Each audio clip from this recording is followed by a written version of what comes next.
Very good morning to all. Welcome back to the official YouTube channel let's learn commerce. मैं आपका educator Ravi Roshan स्वागत करता हूं आप सबों का अपने official YouTube channel let's learn commerce पे। होप कि आप सब इस पैंडेमिक कोविड-19 में स्वस्थ हों, खुश हों अपने पूरे परिवार के साथ। आज आपके लिए हम लेकर आए हैं बिजनेस स्टडीज़ की क्लास, जो क्लास 11th के CBSE और BSE दोनों बोर्ड्स के लिए इक्वली इंपॉर्टेंट होने वाली है। तो इससे पहले कि हम अपने क्लास को शुरू करें, अगर आप हमारे चैनल पर नए हैं तो प्लीज़ चैनल को सब्सक्राइब कर लें, बेल आइकन प्रेस कर दें ताकि आने वाली हर वीडियो के अपडेट्स आप मिल सके और आप किसी भी वीडियो को मिस ना करें, कोई भी क्लास आपका मिस ना हो। ज़्यादा से ज़्यादा लाइक और कमेंट करें अगर वीडियो पसंद आती है तो। साथ ही इस लिंक को अपने दोस्तों और रिलेटिव्स के बीच में शेयर कर दें ताकि वो भी इस लॉकडाउन में अपनी पढ़ाई फ्री ऑफ कॉस्ट कंटिन्यू कर सकें।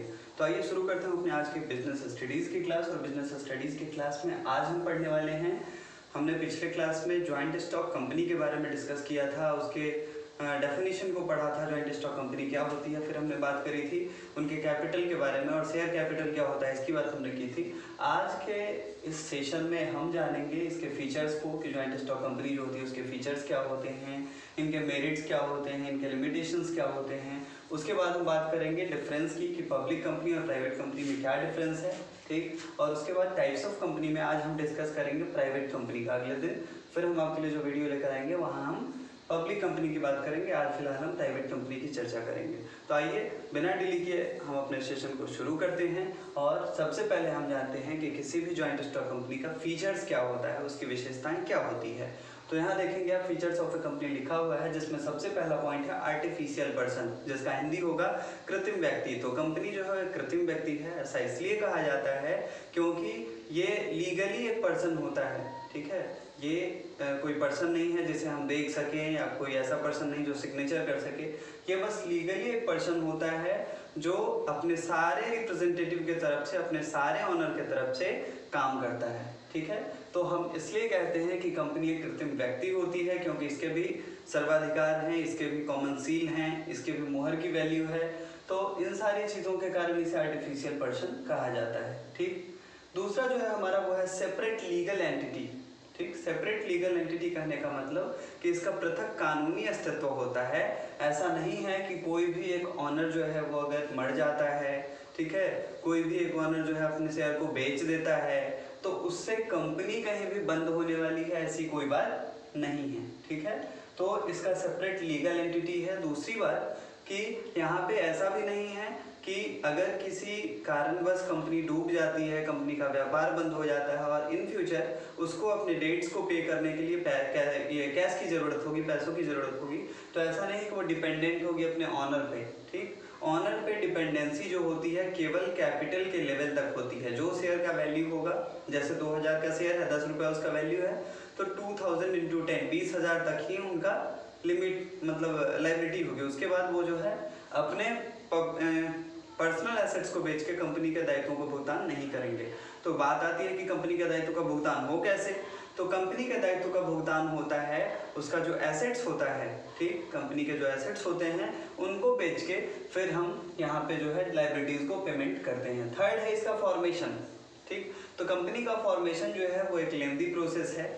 सबसे पहले आपको इसमें इनकॉर्पोरेट होने के लिए कई सारे प्रोसीजर्स होकर गुजरना पड़ता है, तब आपको इनकॉर्पोरेशन का सर्टिफिकेट मिलता है, तब जाके आप शेयर इशू करते हैं, ठीक है। तो इसीलिए कहा जाता है कि इसका फॉर्मेशन जो है वो काफ़ी लेंदी है, इसका निर्माण जो है काफ़ी लेंदी है। और कई ऑनर होते हैं, अलग अलग जगहों के, अलग अलग राज्यों के ऑनर हो सकते हैं, ठीक। उसके बाद है परपेचुअल सक्सेशन। परपेचुअल सक्सेशन का मतलब कि आने वाला जो व्यापार के आने वाले दिन होते हैं ये शाश्वत होते हैं। ऐसा नहीं है जैसे हमने पढ़ा था पार्टनरशिप फॉर्म में कि कोई पार्टनर्स अगर दिवालिया हो जाता है, कोई पार्टनर अगर मर जाता है, किसी पार्टनर को मतलब अक्षमता आ जाती है ऐसे काम करने में, तो इस कंडीशन में क्या होता है कि हमारा पार्टनरशिप फॉर्म जो है डिसॉल्यूट हो जाता है। लेकिन यहाँ पे ऐसी कोई भी बात नहीं है, ठीक है।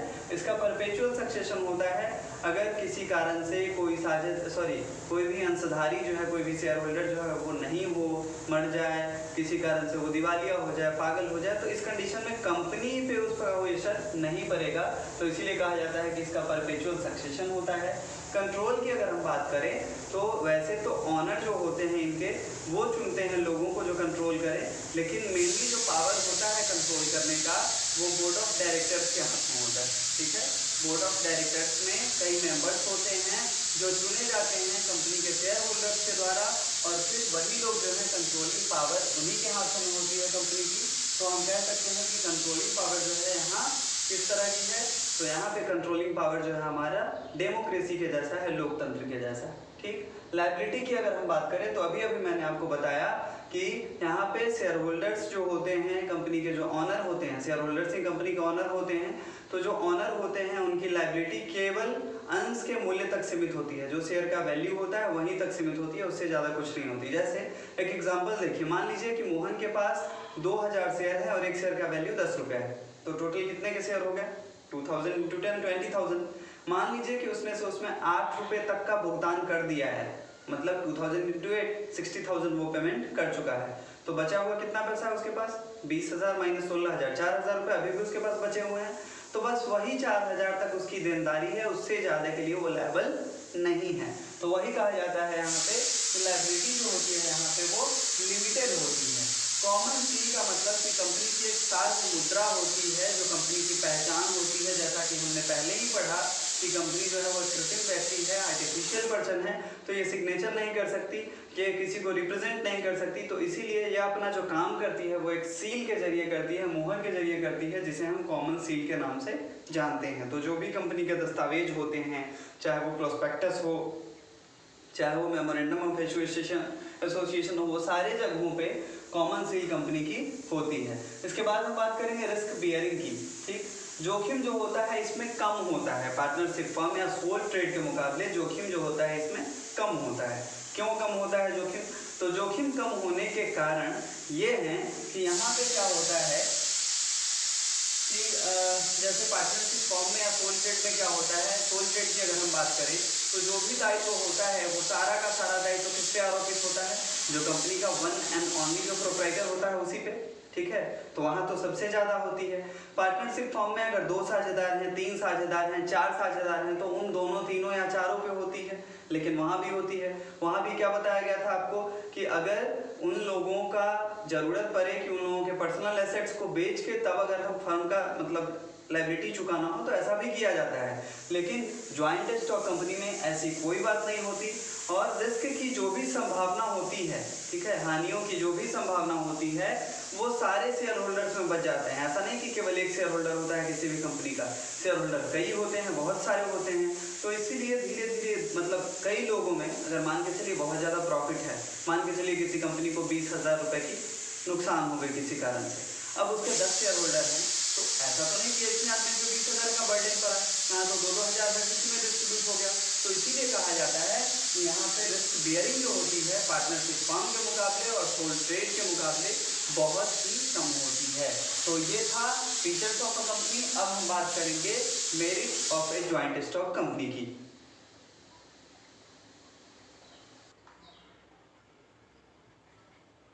तो आइए देखते हैं मेरिट्स क्या होता है किसी ज्वाइंट स्टॉक कंपनी का। तो मेरिट्स में सबसे पहला है लिमिटेड लायबिलिटी, जो इसकी चर्चा हम पहले ही कर चुके हैं, तो डिस्कस करने की जरूरत है नहीं।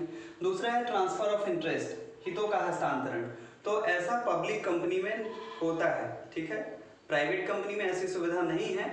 प्राइवेट कंपनी में क्या होता है कि मान लीजिए आपके पास किसी कंपनी का शेयर है, आपको ज़रूरत है कि हम किसी को दे दें, ट्रांसफ़र कर दें, बेच दें, तो आप ऐसा नहीं कर सकते। हाँ, आप जो है वहाँ पे कैश या इसके इक्विवेलेंट जो है कंपनी से डिमांड कर सकते हैं, तो हो सकता है कि कंपनी आपको वो रिटर्न कर दे, ठीक है।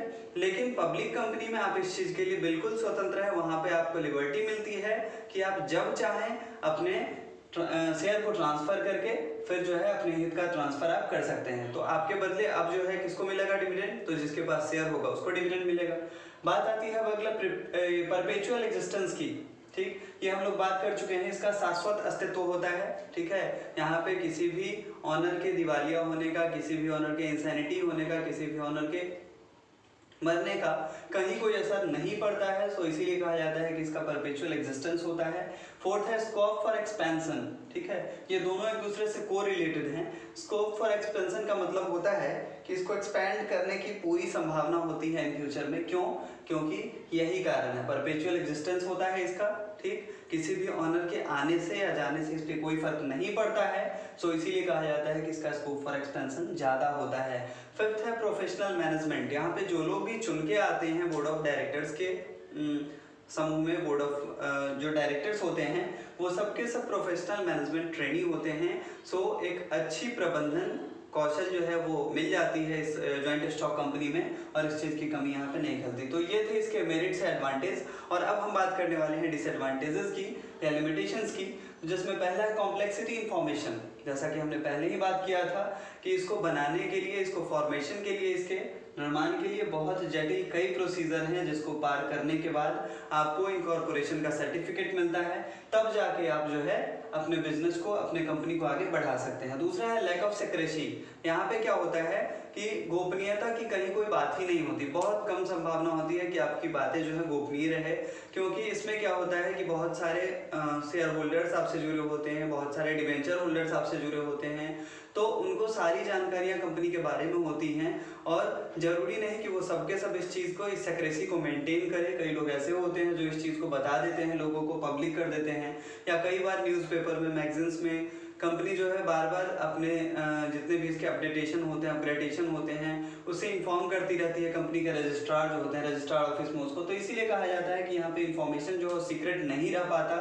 लैक ऑफ सिक्रेसी इसका दूसरा लिमिटेशन है। तीसरा लिमिटेशन है इसका impersonal working environment. Impersonal working environment का मतलब ये हुआ कि जहाँ पे सोल ट्रेड की अगर हम बात करें या पार्टनरशिप फर्म की बात करें, तो 2 या 3 लोग पार्टनरशिप फर्म में होते हैं, सोल ट्रेड में केवल 1 पर्सन होता है। तो ऐसे में वहाँ पे एक फायदा ये होता है कि जो लोग भी होते हैं वो पर्सनली एक दूसरे से मिलते हैं, उसके बाद साथ में वर्क करते हैं, तो जो भी प्रॉब्लम्स होती है वो वहीं पे सॉर्ट आउट हो जाती है। लेकिन यहाँ पे जरूरी नहीं कि एक ही जगह के सारे शेयर होल्डर्स हों, इवन कि वो एक शहर के भी नहीं होते, कोई किसी और राज्य का होता है, कोई किसी और राज्य का होता है। तो ऐसे में एक प्रॉपर वर्किंग एनवायरनमेंट यहाँ पे नहीं बन पाता है। तो इसीलिए कहा जाता है कि इम्पर्सनल वर्किंग एनवायरनमेंट जो होता है वो इसका लिमिटेशन है।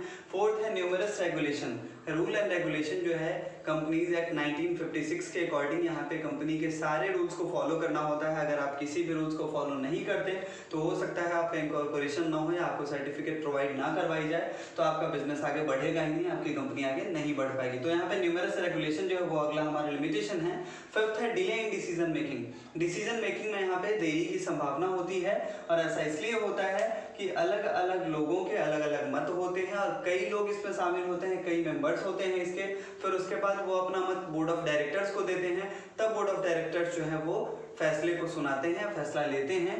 तो ये जो है डिले इन डिसीजन मेकिंग हो गया। उसके बाद है ऑलिगार्की मैनेजमेंट। इसमें क्या है कि जो मैनेजमेंट पावर होती है वो कुछ ही लोगों में सिमट के रह जाती है, अल्पतंत्र इसको बोला जाता है। तो कुछ लोगों में ये सिमट के रह जाता है।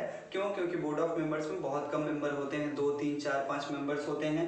तो सारे लोगों का जरूरी नहीं कि सबसे संपर्क हो पाए, तो सारे लोगों की सहमति भी नहीं बन पाती है किसी बात पे, और कभी कभी डिसीजन ले लिया जाता है। तो इसीलिए कहा जाता है कि ये भी इसका छठा लिमिटेशन है। सातवां लिमिटेशन है कन्फ्लिक्ट इन इंटरेस्ट। ठीक है, यहाँ पे क्या होता है कि बराबर कन्फ्लिक्शन की संभावना बनी रहती है, बराबर विवाद होते रहता है किसी बात को लेकर, क्योंकि जितने ज्यादा लोग होते हैं उतने तरह का मत होता है। जरूरी नहीं कि सब लोग एक बात पे एक मत हो। ठीक है, तो इसीलिए ये भी इसका एक लिमिटेशन है। बात करेंगे हम अब डिफरेंस की कि पब्लिक कंपनी और प्राइवेट कंपनी में क्या डिफरेंस है, ये जल्दी जल्दी देखते हैं।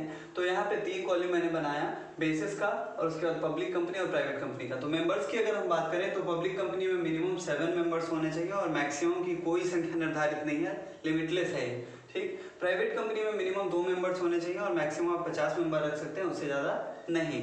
नंबर ऑफ डायरेक्टर्स की अगर हम बात करें तो पब्लिक कंपनी में कम से कम 3 डायरेक्टर्स होने चाहिए, उससे ज़्यादा चाहे आप जितना रख लें। प्राइवेट कंपनी में कम से कम 2 मेंबर्स होने चाहिए, उसके अलावा आप जितना रख लें। Minimum paid up capital. ठीक है, पेड अप कैपिटल क्या होता है, तो अभी फिलहाल मैं आपको बता दूं कि पेड अप कैपिटल जो होता है कंपनी के पूंजी के उस भाग को कहते हैं जो जनता से उसे प्राप्त होता है, जो शेयर होल्डर से उसे प्राप्त होता है। तो minimum paid up capital public company के मामले में 5 लाख होता है, और प्राइवेट कंपनी के मामले में 1 लाख होता है, इससे नीचे नहीं जा सकता। ठीक, इंडेक्स ऑफ मेंबर्स की अगर हम बात करें, इंडेक्स ऑफ मेंबर्स क्या होता है, मतलब कि अपने सारे मेंबर्स के लिस्ट को रखना कि कौन मेंबर्स हमारे कितने शेयर होल्डर्स हैं और वो कहाँ से हैं, उनके कितने शेयर अलॉट किए गए। तो पब्लिक कंपनी में ये कंपलसरी हो जाता है, प्राइवेट कंपनी में ये कंपलसरी नहीं है। वहाँ पे अगर वो चाहे तो रख सकते हैं, ना चाहे तो नहीं रख सकते हैं। ट्रांसफर ऑफ शेयर को मैंने पहले ही बता दिया था कि यहाँ पे कोई रिस्ट्रिक्शन नहीं होती है, ठीक है। प्राइवेट कंपनी में रिस्ट्रिक्टेड होता है ये, ठीक। और उसके बाद लास्ट जो है आपका invitation to public subscription to share, लोगों को शेयर खरीदने के लिए आमंत्रित करना।